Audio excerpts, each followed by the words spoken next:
শহীদ বুদ্ধিজীবী দিবসে লিখিত বিবৃতি দিলেন বাংলাদেশের প্রাক্তন প্রধানমন্ত্রী শেখ হাসিনা। লিখলেন, তার প্রিয় দেশ জঙ্গিদের উর্বর লীলাভূমিতে পরিণত হয়েছে, পরিকল্পিতভাবে মুক্তিযুদ্ধের স্মারকচিহ্ন ধ্বংস করা হচ্ছে। সোশ্যাল মিডিয়ায় পোস্ট হওয়া শেখ হাসিনার দীর্ঘ বিবৃতিতে কোথাও মোহাম্মদ ইউনূস বা কোনো বিএনপি নেতার নামের উল্লেখ নেই। এরপরই প্রশ্ন উঠছে, তবে কি নয়াদিল্লির বার্তার পরই কৌশল বদল করলেন বঙ্গবন্ধু কন্যা? বাংলাদেশে গণ অভ্যুত্থানের পর ভারতে উড়ে আসেন ক্ষমতাচ্যুত প্রধানমন্ত্রী শেখ হাসিনা। যদিও বর্তমানে তিনি কোথায় রয়েছেন তা স্পষ্ট নয়। অন্যদিকে অভিযোগ, ভারত থেকে হাসিনা মোহাম্মদ ইউনূসের নেতৃত্বাধীন অন্তর্বর্তী সরকারের সমালোচনা করে বিবৃতি দিয়ে চলেছেন। যদিও ওই বিবৃতি সমর্থন করে না ভারত। ঢাকা থেকে ফিরে বিদেশ সংক্রান্ত সংসদীয় স্ট্যান্ডিং কমিটিতে জানিয়েছেন বিদেশ সচিব বিক্রম মিসরি। ব্যাখ্যা করেন, ইউনূস এবং তাঁর সরকার সম্পর্কিত হাসিনার বাঁকা কথা ভারত বাংলাদেশ সম্পর্কের জন্য কতটা ক্ষতিকারক।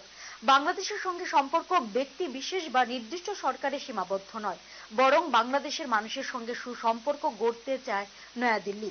এই মন্তব্যের পর শহীদ বুদ্ধিজীবী দিবসে কারোর নাম উল্লেখ না করে কড়া বার্তা দিলেন হাসিনা।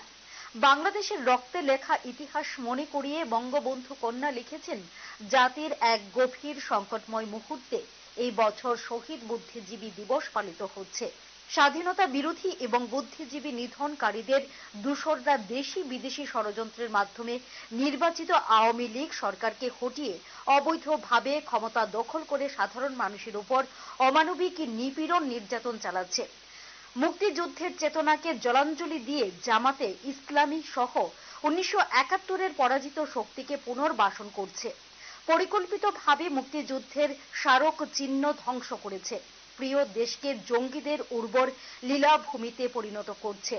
তিনি আরো লিখেছেন, স্বাধীনতা বিরোধী অপশক্তির এসব অপকর্ম বীর বাঙালি কোনো দিন মেনে নেয়নি, ভবিষ্যতেও মেনে নেবে না। দেশকে ঐক্যবদ্ধ হওয়ার ডাক দিয়ে হাসিনা লেখেন, এবার দাঁত ভাঙার জবাব দেওয়ার জন্য আমি মুক্তিযুদ্ধের চেতনায় বিশ্বাসী সকলকে ঐক্যবদ্ধ হওয়ার আহ্বান জানাচ্ছি। নাম না করেই সে দেশের অন্তর্বর্তী সরকার ও রাজনৈতিক দলগুলিকে বার্তা দিলেন হাসিনা। তার এই বিবৃতি সমাজ মাধ্যমে পোস্ট করেছেন হাসিনা পুত্র Sanjeeb Wazed. Bureau report, headlines Tripura national.